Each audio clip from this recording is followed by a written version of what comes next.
Welcome to the Social Data Science Seed Grant Series Symposium at the University of Maryland. I am Wayne Lutters. I am the co-director of the center currently over from the College of Information Studies, and wanted to welcome you to this session. This is the first of our Seed Grant series. This webinar is being recorded and will be made available on the SoDa website next week. We will have time for questions at the end of the presentations. Please use the Q&A feature at any time during the symposium to write your questions. If you'd like the opportunity to ask your questions live, just make note of that, and you'll be called on and unmuted during the Q&A portion. So I'd like to introduce the folks that we have for the session today, starting with Dr. Rob Wells. Rob is an associate professor in the Merrill College of Journalism here at University of Maryland. He teaches reporting and data journalism, and between 2016 and 2021, he taught at the School of Journalism and Strategic Media at the University of Arkansas, where he was an associate professor and led their graduate program. He's the author of The Insider, How the Kiplinger Newsletter Bridged Washington and Wall Street, published by University of Massachusetts Press back in 2022. And The Insider won the Ray Hybert History of Journalism Endowed Award, the University of Maryland Philip Merrill College of Journalism Award in 2023. He's also the author of The Enforcers, How Little-Known Trade Reporters Exposed the Keating Five, and Advanced Business Journalism, that came out in 2019. This is an extension of his doctoral research, which examines investigative business journalism and the influence of the trade press. He's joined on either side by doctoral students, Tyriana Evans and Mohamed Salama. And today's expert discussant is Nick Creary. Nick is vice president of the Maryland Lynching Memorial Project. He's chair of the Reconciliation and Justice Committee for the Maryland Lynching Truth and Reconciliation Commission, and also works in institutional inclusion officer at Middlebury Institute of International Studies at Monterey. So we are thrilled to have Rob, Tyriana, Mohamed, and Nick all here. Let's go ahead and get started, and I'll keep an eye for your questions throughout. Glad you're here. Take it away. Great. Wayne, thank you very much for that introduction. I really, really appreciate it. And I especially want to thank Dr. Creary for agreeing to serve as our expert commentator today. Really generous of you to put your time into doing this, and to have your expertise here is just fantastic. Very happy to be here, and honored to be able to have the time with you to discuss this wide-ranging project. So I'm joined by Mohamed Salama, who's a doctoral student in journalism, and he's been working with me quite a bit on this project. And he'll discuss the software tool for extracting articles, and also discuss his research about how newspapers portrayed law enforcement and lynching news. So I'm going to do a little slide share here. Get the slides up, and we are rolling, Bob. Okay, there we go. Got the slides. Everybody should see the slides. If not, I'll get hate mail, so we'll go from there. And then on my right, I'm joined by Tyriana Evans, a doctoral student in history, who she'll be discussing newspaper coverage of lynching before the Civil War. And this is an area that's little researched at all in the literature. So overall, our research is seeking to understand structural racism in newspaper coverage through a comprehensive examination of lynching news coverage from 1789 to 1963.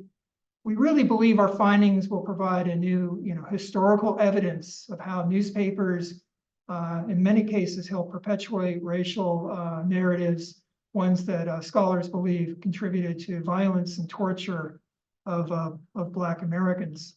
So here's a quick overview of our project. We scraped the Library of Congress website, which has this database called Chronicling America, has 20 million pages of news coverage.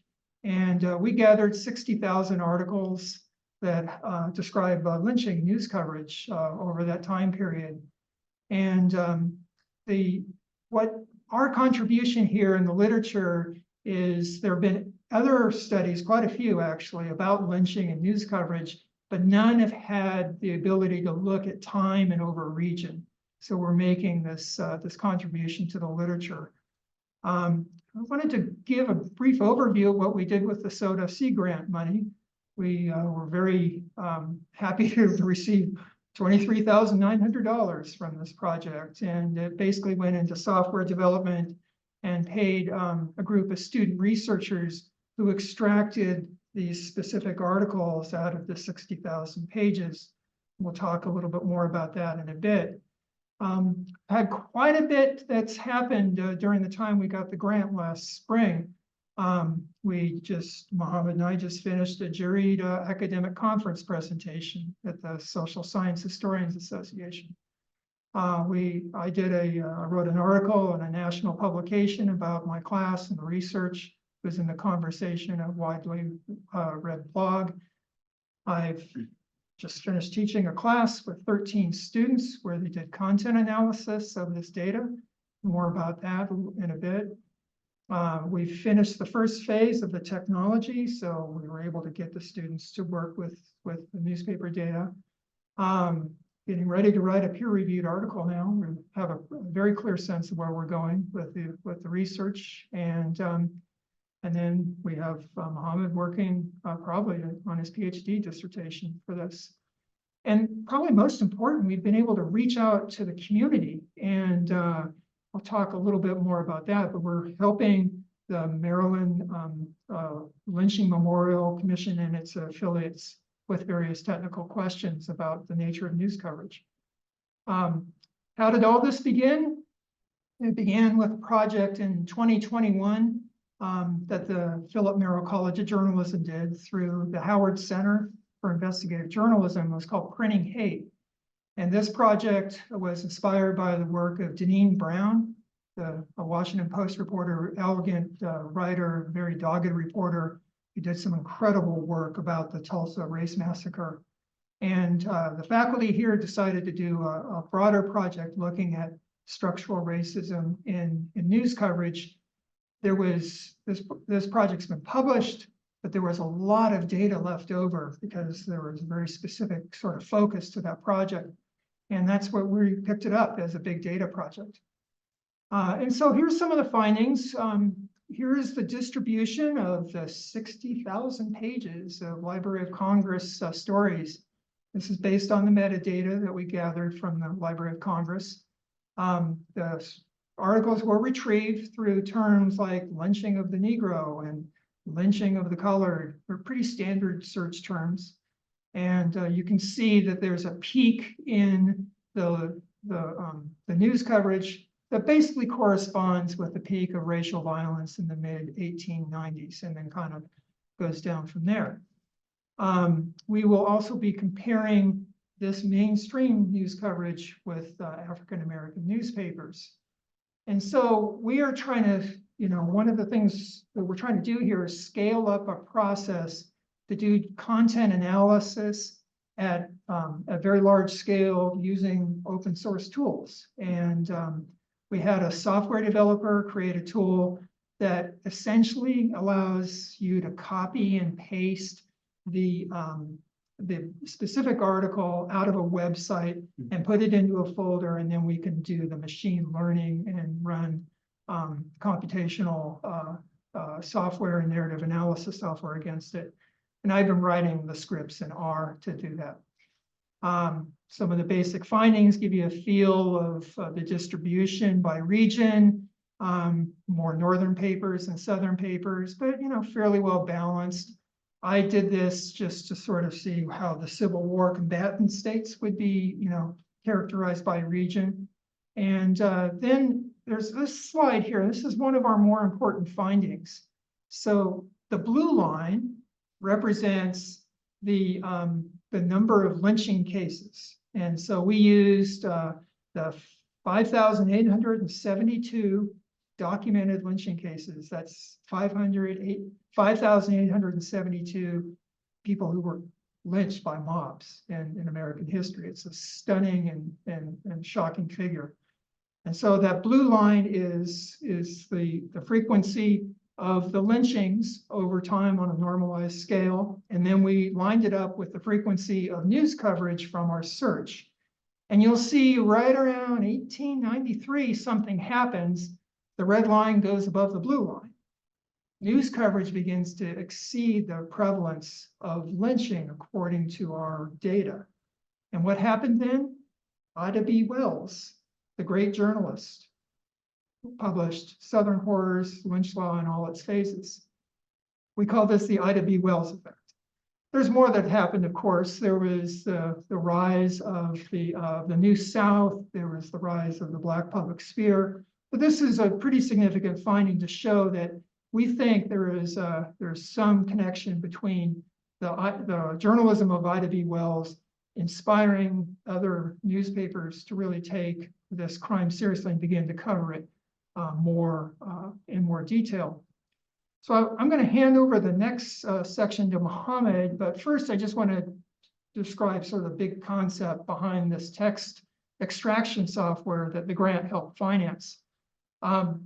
We think our project has the potential for innovation in content analysis and journalism studies and for historical research of news coverage. We're tackling one of the big stumbling blocks for anybody who wants to do this sort of research: how to get the raw text out of scanned images and put it into a folder so you can run the machine learning against it. And so I will hand it over to Mohamed now we'll talk about our prototype website called articleextractor.org. Thank you, Prof. Actually, to extract the text for analysis, we have constructed an online tool that aggregates the 60,000 news pages from the Library of Congress, integrating them into a single accessible collection. Our tool works as a parallel library or demo online archive, as you can see. And once you have credentials to the website, you will be referred to this page, which contains our 60,000 extracted news pages. All you need is to locate and click on the row that represents a news page. And as you can see, each row has its own metadata, including newspaper name, date, etc.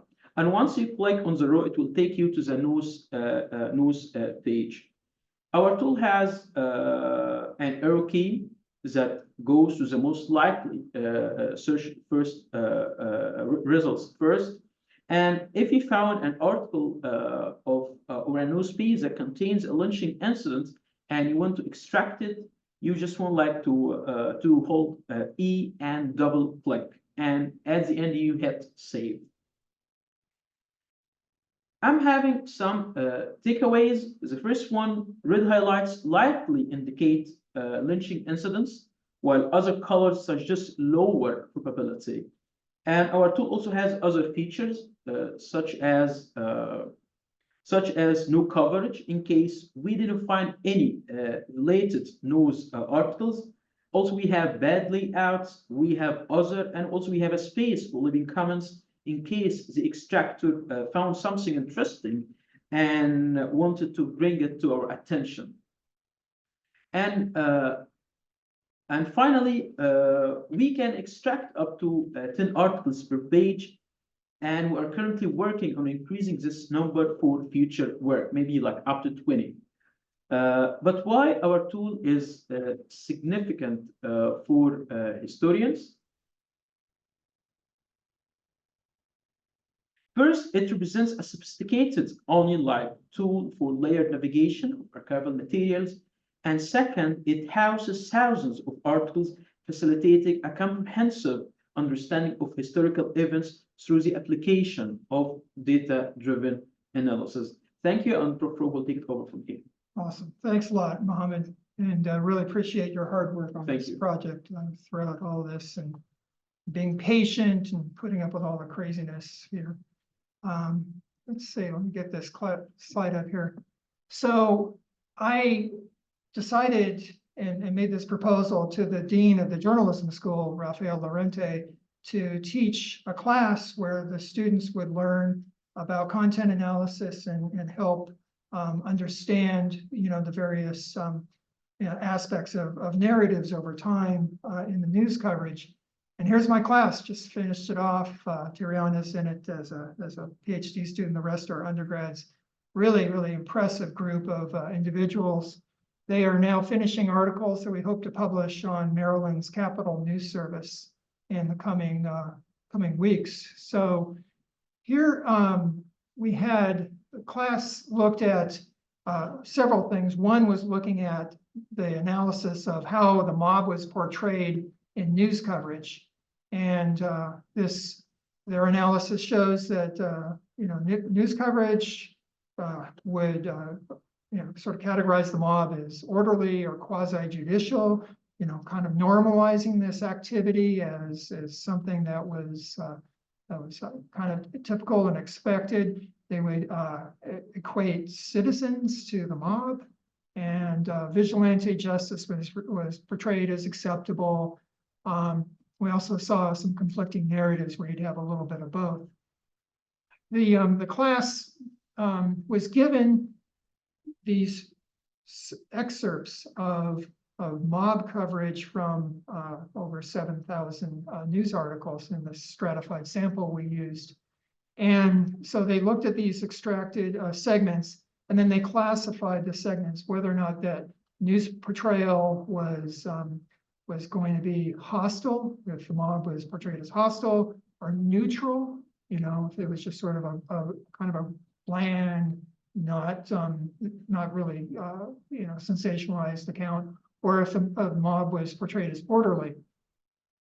And then there was also some coding to see if the newspaper had accounted for the mob as performing some type of justice. So overall, the lynch mobs were portrayed as hostile, which isn't surprising. But the interesting thing is, like, dozens of news accounts across the country describe this lawlessness as an act of justice.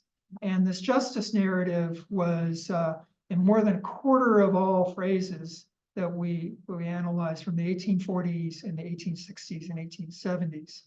So I wanted to thank my students, Rachel McCrae, Kushbu Rathor, Haley Clausen, and Emma Schmalz for doing this research on the mob analysis. So other historians have done and have made similar observations about the normalizing of the mob and news coverage. But again, we're taking it over time and going across regions. So we're building on the work of like Fritz Brundage at the University of North Carolina, Chapel Hill, or Charles Seguin at Pennsylvania State University. Another group looked at how the narrative of the female victim was being portrayed in news coverage. And this is very important because, for over a century, newspaper articles about lynching have accused Black men of assaulting white women. And this was used to justify this brutal racial violence. Despite these media portrayals, the image of the Black rapist is overblown, and there's a lot of scholarship to talk about that. One is the work of Monroe Work at the Tuskegee Institute in Alabama, who observed in 1924 that 4/5 of lynchings were for crimes other than rape. And so my students traced the emergence of this female victim narrative. And they found that it really arose in the 1880s, just as the racial violence was escalating in this country. So I wanted to thank Amara Barakat, Sasha Allen, Apurva Mahajan, and Hannah Marzalek for that great work, really important insight. And then lastly, I had a group that compared the white and Black press narratives. And Hannah Ziegler, Tulu Tulaby, and Vivian Stackhouse worked on this project. The Black press had completely different narratives than the white press. They were looking at the role of the societal and political forces. They were describing, the action as vigilante justice and portraying it that almost all the time. And the white newspapers tended to demonize the lynching subject as a brute or something of that nature, or really kind of downplay, the lynching. So this research actually fits into some work that I have done using the topic modeling software. And so here is just briefly an example of some topic modeling of white papers. The purple bars show that, like in the 1880s, the cause of lynching was a prominent narrative. And then the yellow bars, you can see the lynch mob became, sort of was very important at first and then kind of shrunk over time. You see a completely different pattern in the black press, though. In the black press, they're talking about civil society. They're talking about bringing the mob to justice. They're talking about trying to get lynching legislation passed. And so it's been really neat for me as a professor and an academic to have my class of undergrads help, advance my research. And then there was a student named Jenny Gable who did a photo essay for this project that we plan to publish of the lynching memorial in Rockville last month up on Veterans Day. And so Jenny took these pictures in downtown Rockville. It was the Montgomery County Commission on Remembrance and Reconciliation had these two markers that you can see, one of them here, were unveiled to honor and memorialize John Diggs Dorsey and Sidney Randolph. Both men were pulled out of a jail in downtown Rockville and lynched nearby. And here are some of the other pictures from Jenny's photo essay that we will soon publish. And now I want to turn it over to Tyriana to talk about her very important research about antebellum lynching. Thank you, Professor Wells. So this semester, I had the opportunity to just dive a little bit deeper into newspaper analysis coverage of antebellum lynchings. Our research is significant because there is not a lot of published literature on this aspect of newspaper analysis coverage, and we found that when you're comparing the antebellum lynchings to any lynchings that occurred after the Civil War, the narratives are different. Oops, we'll get it back here. Okay. There we go. Okay, thank you. Sorry about that. So the method for our research is that we extracted newspaper articles, as Professor Wells said, from the database Chronicling America, which is maintained by the Library of Congress, and we conducted a content analysis. So using the software that Mohamed has been working on, we were able to identify keyword search terms such as lynching or mob. And I definitely want to note that there were times we occasionally would get a false positive because a newspaper article would say mob lynch, but it was just generally referring to lynching and not just a specific case. We were more interested in the cases.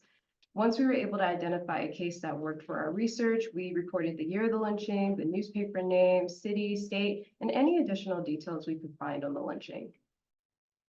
So this semester, we were able to identify 36 pre-Civil War lynchings that occurred in 16 states, and we analyzed around 91 articles, and the top states in our sample included Texas and Mississippi, and the cases occurred between 1805 and 1851. In many of the cases that we analyzed, the victims were lynched due to a wide range of reasonings. Sometimes it ranged from committing a crime such as small as stealing a horse, other times it was for committing murder. And many of the newspapers did not condemn the lynchings. Again, a very common phrase we saw over and over again was lynch law, and it would often be associated with the state or city where the lynching occurred. So lynch law in Mississippi, lynch law in Illinois, and then they would provide details about the case. The details on the lynchings were vague. In our analysis, we found that newspapers rarely identified the victims, including their name, any other information. Also, their race was typically left out. And during this era, there was a lack of racial terror lynching. So as Professor Wells mentioned, oftentimes lynchings were attributed to African-American men being falsely accused of raping white women, but that's not what we saw in these antebellum lynchings. It was more of this frontier narrative that we saw where people became impatient, waiting for the government or just local law enforcement to take justice. And so they decided to take matters into their own hands by committing these lynchings. And a few of the newspapers we analyzed, they did have graphic details about the lynchings, but again, it would range from just one sentence, like a group of people were lynched, to maybe a few more sentences about details on the cases. So one of the cases that we identified this semester was the Southport Telegraph, Wisconsin newspaper published a story on July 20th, 1841, about the lynching of a father and son with the last name Driscoll. Again, it did not identify their first names in the story, but they were accused of murdering a man by the name of John Campbell. And it states that he was tried by lynch law. I do want to note this case is unique because the Attorney General for Illinois ended up in a follow-up article on July 27th, 1841, stated that he condemned the lynchings and that the mob should have just waited for the courts to play out. One of the second cases we also identified was published in the North Carolina Standard on September 1st, 1841, and it was about the lynchings of 23 counterfeiters in the Arkansas River, closer to the side of Mississippi. And again, this is an example of frontier justice narratives, as we mentioned before, where a group of people were just really upset with how these people continue to steal horses and were just an overall disturbance in the community. And so we consider this a lynching because 3 or more people were involved in drowning these counterfeiters. And so the main takeaway that I just want to leave with you all is that there's definitely room for more research to be done about antebellum lynchings in the United States, and to just better understand the narratives, and especially from the journalism perspective of like the narrative analysis. Tyriana, thanks a lot. Really appreciate it. And now back to Mohamed, who's going to talk about law enforcement and his research on law enforcement. Thank you, Tyriana. Yeah. Simply, my research focuses on the narrative related to law enforcement in the press coverage spanning from 1835 to 1950. And here's like the nature of my sample. I'm using like 2%, a subset of 2% out of the 60,000 news pages. And my data was selected based on a specific key words such as sheriff, police, and policeman. I did a kind of like topic modeling. I did like unsupervised learning first, and then supervised learning. And after that, I did a comparative topic modeling analysis based on temporal analysis. And I focused on a specific narrative related to the failure and success of the police. I looked at if the police, looked at narratives where the police was successful in preventing lynching, at the same time looking at the other narrative where the police were not successful in not preventing lynching. And as you can see, we have like fluctuations over time, but I will be going through like basic analysis. So from 1835 to 1860, we have like some more instances of police success than failure, but the numbers were relatively low. This could reflect like a period where like law enforcement was either less scrutinized or where their actions were more positively perceived. And also we have from 1865 to 1890, there is an increase in success and failure narratives, with failure occasionally overtaking success.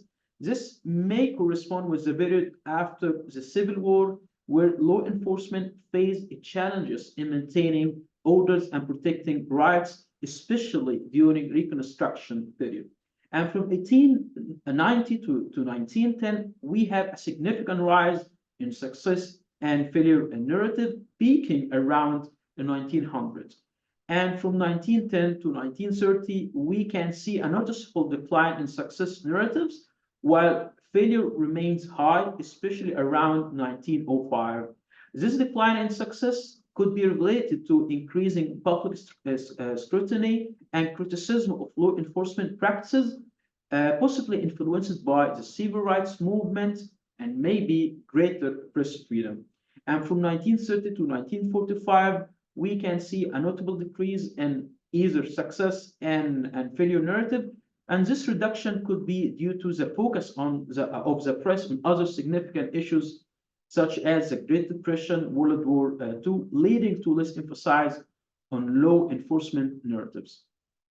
I have also looked at, here we have the first sample example of a police failure from the Daily Morning Journal. Here, the sheriff is being accused for being liable for not preventing the lynching. And here we have another example for a police success. And here, like the sheriff prepared well to keep the crowd back, or like the mob back, for not committing or preventing a potential lynching. I have also looked at other dominant narratives, specifically focusing on law enforcement personnel, judiciary, mob violence. Starting with law enforcement, this is like the most dominant narrative in my corpus, which is suggesting a significant focus on the individuals within law enforcement. This could include narratives related to the roles, actions, etc.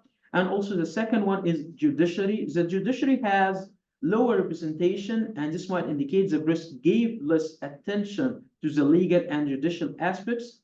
And also this could like suggest either like a less public interest in the judiciary, or a tendency of the press to focus more on immediate law enforcement actions rather than legal aspects. And finally, I'm having mob violence narrative. This one is like nearly as dominant as law enforcement personnel, and it's suggesting a significant press focus on incidents of law enforcement and the interactions with the police. This will take us to the conclusion. First, the rise in failure narratives in the late 19th century could correlate with the growth of the awareness of racial injustice. Second, the emphasis on law enforcement personnel and mob violence might indicate the media's focus on more sensational or immediate aspects of law enforcement, possibly at the expense of deeper judicial issues. And the last one, the judiciary's lower representation might indicate the press gave less attention to the legal and judicial aspects of law-related stories. Thank you, and Rob will take it over from here. Great, Mohamed, thank you very much. Really, really great work this semester doing all that. I'm going to conclude here just talking about one of the unexpected, wins we've had this semester. Looking at, we have done some community outreach with the Maryland Lynching Memorial Commission and its affiliates. I had Lulu Beatty, who is the head of this Prince George's County Lynching Memorial Commission, come in and talk to our class.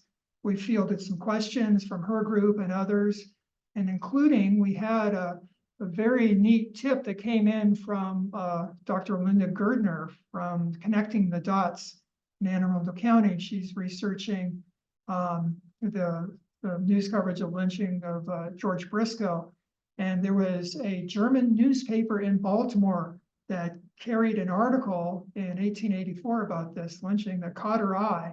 And so she asked us, was this narrative in this German newspaper, German language paper for immigrants in Baltimore, if this was typical of news coverage at the time?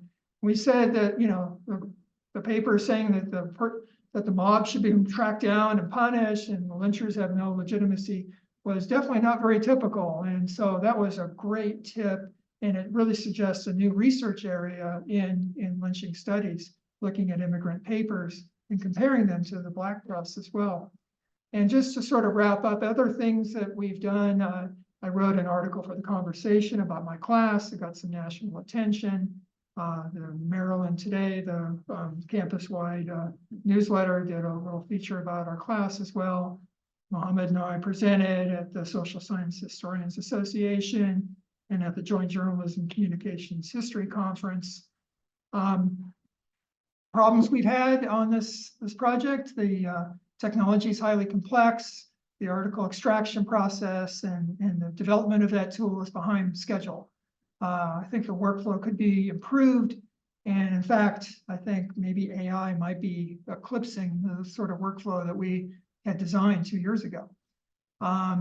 We can only make we can make limited claims about the Library of Congress sample. They're important claims, but we just don't have the entire sample that would be in newspapers.com because of cost.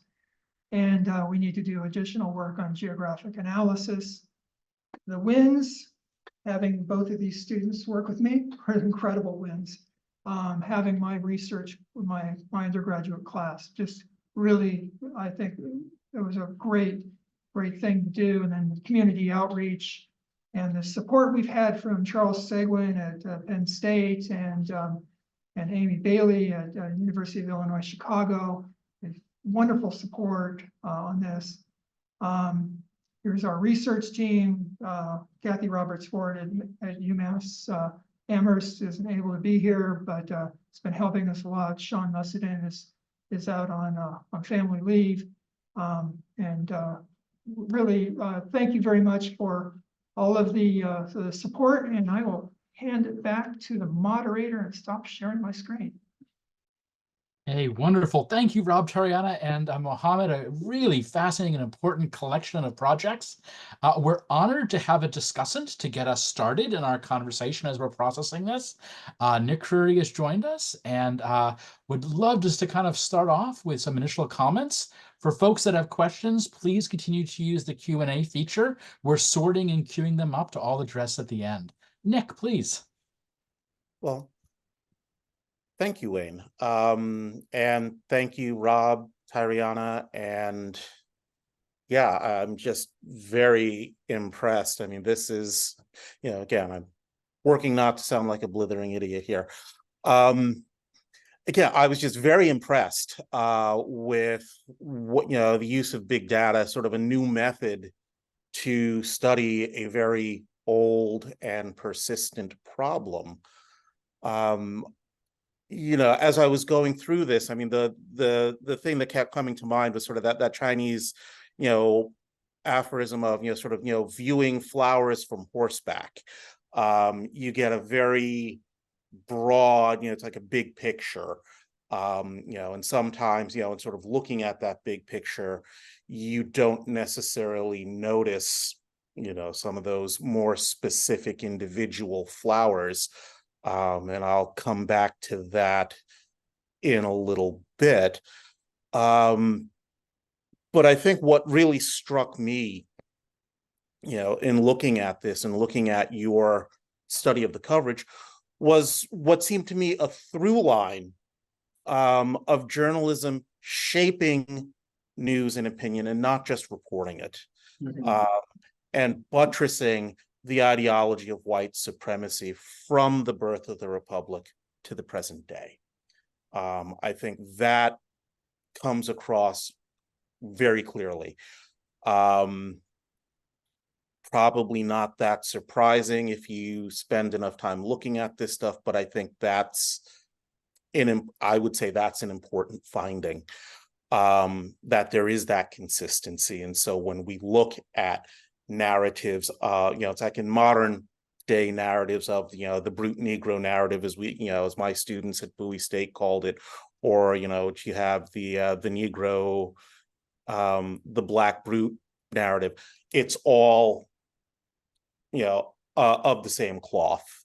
And, again, it adapts as the oppression adapts to changes, over time. Let me see. I guess, the historian in me notice you have an awful lot of overlapping date ranges. A wise Jesuit once told me that, the date range, that's the cage in which to capture the monster of whatever it is that you're trying to study. And so I think in some ways, again, sort of that range from 1789 to 1863 or 1789 to 1864, or the narratives from, police narratives from 1835 to 1945. I guess as you try to turn this into, I'm presuming a larger study, to maybe find a way to align or kind of explain why, these different ranges happen within, the particular, given the different facets of the study that you're conducting here. I could see that being a little bit confusing. The other thing that I see, with the big data, with the number of 5,872, that's pretty much in line with, the most recent research from EJI. So I think that's tremendously helpful. And I think that there's some symmetry or alignment happening there, which again sort of goes to, it's like speaks to the need for more research to happen. Because again, EJI, I think they started in 1870, go to 1950. and again, looking at that specific flower of Maryland, for example, roughly a quarter of, lynchings that happened, racial terror lynchings documented in Maryland happened before 1870. Or looking at the Tuskegee numbers, going back to 1882, roughly a third of Maryland's, and again, sort of thinking about, the research on the antebellum period. I mean, roughly, a little more than 10%, 4 out of 38 documented cases in Maryland happened before the Civil War. So, these are things that you may want to look into, follow up on. Again, I was particularly impressed and intrigued by the comparative analysis between the African American newspapers, and I'll just say the white newspapers, as opposed to the mainstream, because that sort of implies that African American papers weren't part of the mainstream. And again, I think it's important, how do we think about this? But I was particularly struck by what I'm going to say is, excuse me, the white papers, interest in the causes of mob violence versus the African American papers, concern for bringing the mob to justice. Which again, and I love your description of it as the Ida B. Wells effect. Yes, that corresponds and correlates to the rise of the Jim Crow regime and Ida B. Wells' significant contribution. And here again, I think we can, peg that to the significance of African American activism and advocacy, and that fits in rather nicely between the work of Frederick Douglass and the work of the NAACP. When we start looking at, sort of the efforts to have the Dyer anti-lynching bill, and then, the Wagner, in the 1930s, that Ida B. Wells effects fits rather nicely, within that tradition, if you will. Let me see. Yeah. Just one of the things as I was listening, talking about the narratives, including sort of, talking about justice. And there, I think, looking at the NAACP criteria for what constitutes a lynching, because one of those criteria was that it had to have been committed in the service of justice or white supremacy or something like that along those lines, and that's one of those things that distinguishes lynching from just straight up murder, right? I think that was pretty interesting. Oh, sorry, I'm bouncing around here, but I've just got notes and everything, and I'm working off my notes here. Again, looking again at the comparison between the African American and the white newspapers, you talk about the significant delay in the African American papers coverage, and I wonder to what extent that is because there's a delay in the establishment and the development of African American newspapers. Again, to look at Maryland, the Baltimore Sun is established in 1837. The Afro-American doesn't start until 1892. And similarly, you look at some of the other major African American newspapers, like the Richmond Planet doesn't start till 1883. The Chicago Defender starts in 1905, the Pittsburgh Courier, 1907, the New Amsterdam News in New York, not until 1909.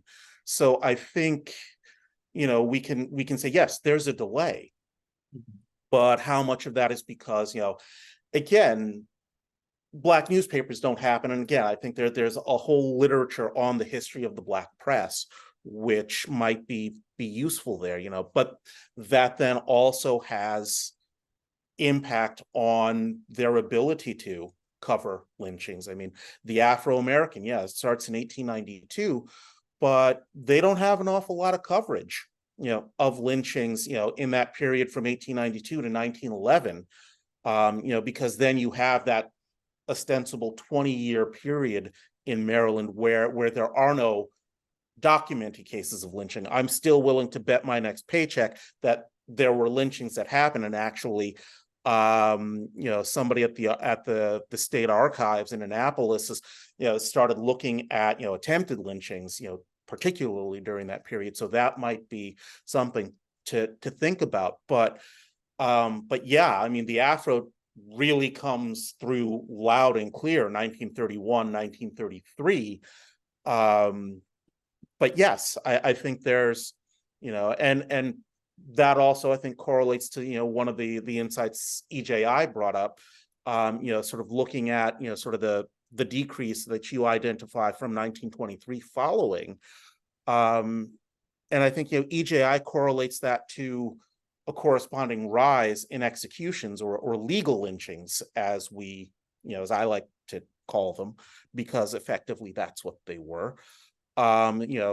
So that might be something else. And again, I think that might be another something to maybe look at or to try to tease out a little bit more, in the reporting. Again, Maryland, it's in that dark zone. We just, we don't have any documented lynchings in Maryland happening during this period. So looking nationwide, I think would provide some interesting insights. Another correlation that you may want to take a look at, lynching, certainly an extra legal tool to maintain and support the ideology of white supremacy, but that's also in many cases working in tandem with race riots, or let's call them race massacres. We know of Tulsa, right? But we know that with the race massacres that happened in 1903, for example, in Joplin, Missouri, and Danville, Indiana, there were lynchings that happened with those as well. Similarly with 1906 in Salisbury, North Carolina. Again, lynching was just one tool, to maintain the system of white supremacy. Okay, I think I've got just about everything I wanted to talk. Oh, a couple of things. One other thing, in terms of looking at the narratives of police failure versus success. I wonder, if we're talking about police failure to prevent lynchings, is that maybe cover for police complicity in, the lynchings, which again is something that, the newspapers would have been loath to talk about, particularly during the Jim Crow period.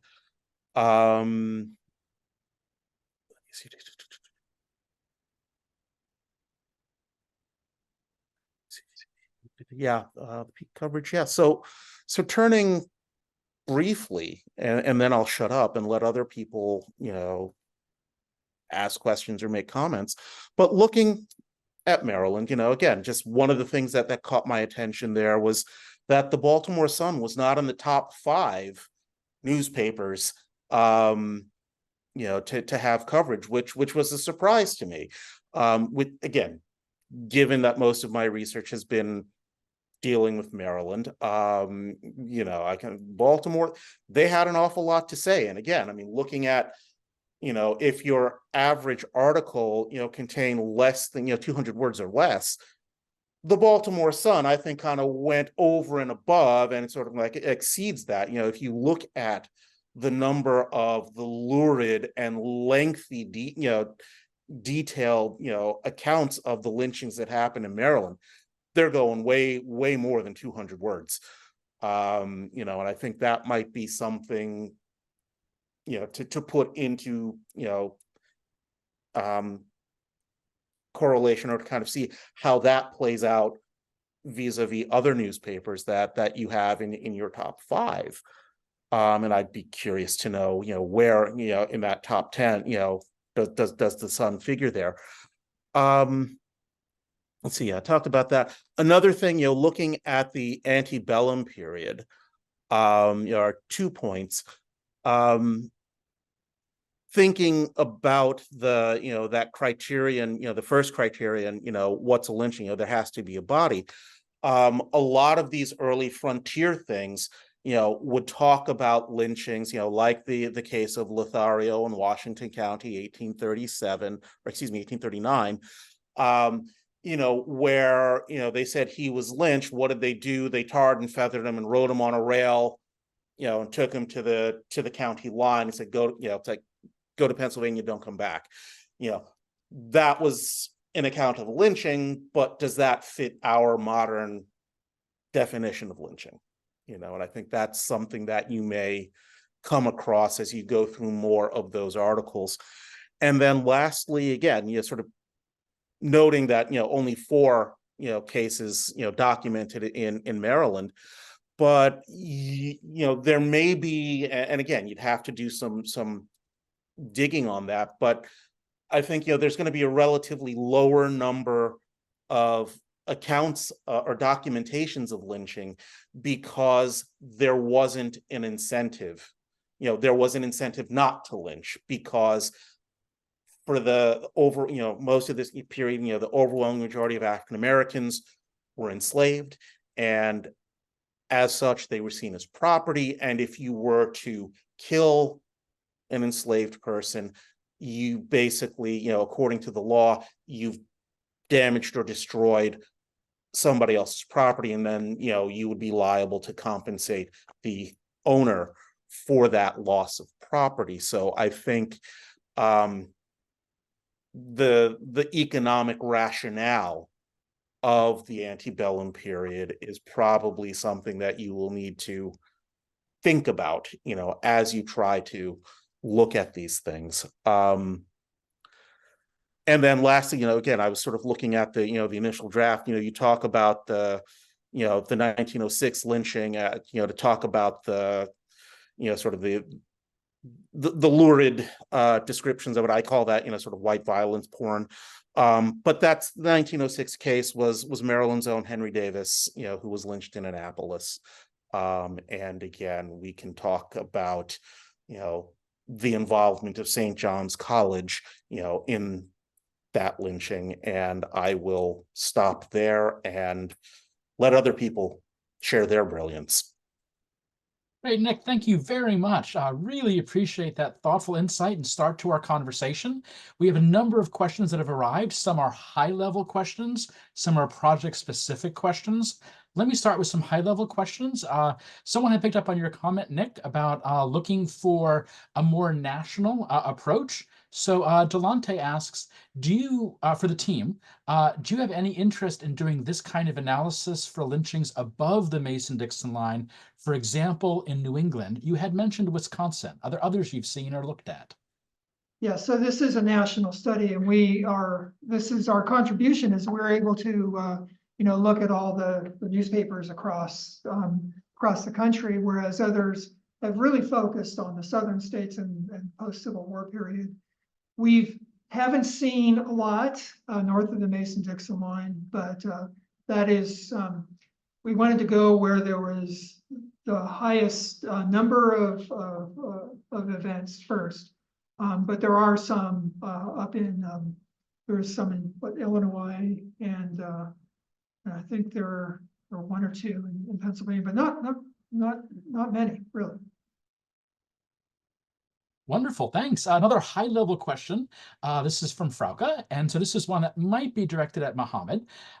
So how do you see the software that you had developed being applicable to other research questions, and how would other researchers at University of Maryland and elsewhere, what would they need to do to cooperate with you on these data, on these methods, on these tools, to kind of use this on other topics and other areas?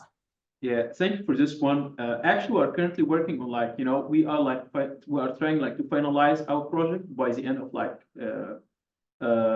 once we reach like the level of like getting done with the tool, we will make it like public so other researchers can use it, so we can share our experience of how can they like do the same thing of like getting material, archived material from Library of Congress or wherever. So getting to the process of extracting the text for advanced analysis.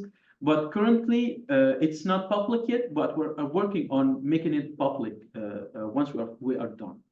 We will share our data with other researchers and our methods and our software. No doubt about it. Anybody who wants to talk about, you know, our experience, and no matter how, you know, we would be very, very happy to talk to them. They can email me at the Journalism College. I'd be happy to talk to them.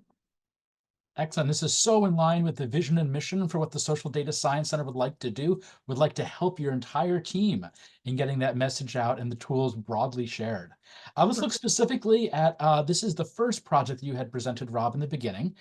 Brittany was curious about your choice of using the Library of Congress newspapers as opposed to other historic newspaper databases. And you had mentioned one issue was cost.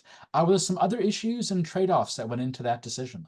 Yeah, so the Library of Congress is free and it's open access and it has an API. And so that's how we built the printing hate research was based off that. Sean Mussadin, who's my colleague, the data editor at the Howard Center, had looked at trying to access newspapers.com and did not get anywhere. So there was no researcher access that we could find for newspapers.com. And I just need to find out if there, what it would take, what's the bill that we would have to pay to get access to that. To get to the African-American newspapers, the sample was very poor in the Library of Congress. So I went to the ProQuest database and pulled a sample from there. Then I went to Howard University and went through their archives and manually scanned the Howard articles that were now part of ProQuest. So we now have a sample of about 1,000 African-American papers. This is representative sample, so it's not going to be, comprehensive, but we are pretty confident at this point that this sample can tell these larger stories about trends. Wonderful. Also looking at that first arc, one of your very, very first data slides presented data on how the mob was being presented. And one of the advantages of being able to scale this up and look at the large number of articles that you have, or you can start to identify trends, right? And so Kathy asked a question that in 1910, there seemed to be this upward tick, this blip of interest in how this was being covered, and was curious if there was any particular story behind that. I don't have an answer for that right now. So, this is, we haven't done the decade by decade deep dive on that. So I don't have an answer, but it's interesting to see these variations. One potential answer is this could be a function of the size of the sample, that there might have been more African-American papers reflected in that sample around 1910, because it's certainly not before 1900. But yeah, we would have to dig into that further. Great, thank you. We have a number of folks in the audience that are sharing some resources with you. We have Monique and Linda. I'll make sure we get copies of that to everyone on the call. Ways of additional resources, additional pointers. Let me ask another quick question. This is from Will. So can you provide some examples of how lynching was being normalized in the articles that you examined, and how did those expressions change over time? Right, yeah, so we saw that lynching was being normalized by equating the mob to citizens, and that the citizens were carrying out acts of justice. So it's like they're almost describing a parallel legal system, and so that we found that to be very, very striking. This began to decline after the 1900s, this sort of normalization. And Dr. Creary had pointed out one of the reasons for that was the institutionalization of the death penalty began shortly after that period. And so that began to take it down. It was also I think Ida B. Wells and the Black press were making, and the Black activists were making a very strong moral argument. And so I think that dampened down some of the news narratives that tried to equate this as justice. Excellent. One other one, also from Will. In your research pre-Civil War, did you find instances of lynching by victims' race? Did you find there were alternate stories and examples that are happening here? Yeah, we did find a couple of cases where they did identify that, but again, it was a group, like there was one case, I can't remember the state off the top of my head, but they said like 7 Negroes were lynched. And so we did see that sometimes they did identify people by race, but it was really rare to see that. It was always mostly just saying this lynching happened and these are the details we have. And a lot of times it was from word of mouth of someone coming to that town and telling a reporter about a lynching that happened in a different state. Hey, thank you. We are at time. So all the additional comments and resources I will share with you all, but want to thank Rob, Tyriana, Mohamed, and Nick for the sharing all of these projects, this important work. And we'll transition to our closing slide now. And we'll look forward to what's coming next.